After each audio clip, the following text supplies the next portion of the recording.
love running with these folks. He just kept going. That's kind of impressive. I don't know. I don't think my dog could do that. My dog loves running, but not a half marathon. His owner looked like the guy from Breaking Bad. It could have been. Yeah. Or a doppelganger of him. What? A doppelganger. Google it. Okay. Yeah. Okay. Just expanding your vocabulary this morning. Yeah, I have no vocabulary. Not right now. And we've got clouds, which weren't supposed to be here. So, yeah, it's been a rough 24 hours.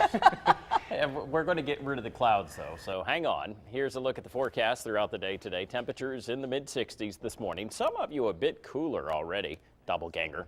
Whatever doppelganger is. 71 by lunch, 74 this afternoon with a high of around 76 degrees as we get later into the afternoon. But again, that sunshine will start to break through the clouds a little bit later. Across our area this morning, though, we've got a pretty broad range of temperatures.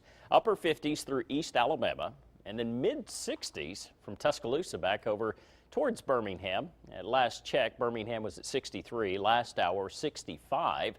And the cloud cover, very persistent. This is that moisture which is moving across Georgia that really didn't look as if it would make it this far west, but it did. So the cloudy skies will be the norm this morning, then sunshine breaking through, but all of the rain well to the north and east of us. We are dry throughout the southeast, so get used to that. Our forecast model data, this is how it shapes up. We're looking at that sunshine breaking through, then partly cloudy tonight. Overnight lows getting down into the 50s once again. Tomorrow, occasional high clouds, but still plenty of sunshine. As we get into Friday, though, a few morning high clouds passing through. Those will be very high, thin cirrus clouds. But overall, all of that moisture will be gone.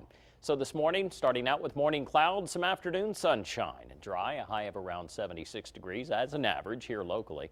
Upper 70s to near 80 for Thursday and Friday. Check out the weekend forecast. It's looking good. It's dry, plenty of sun, but temperatures, they are going to be a bit mild in the low 80s, which is considerably warmer than where we were over the past few days. But then overnight lows, they get down into the mid and upper 50s. Next chance of any showers will slip back in here by Tuesday. And be sure to check out my forecast later this morning on 94.5 WJOX. 1963, it was a pivotal year in the struggle for civil rights all across Alabama and the country. And one of the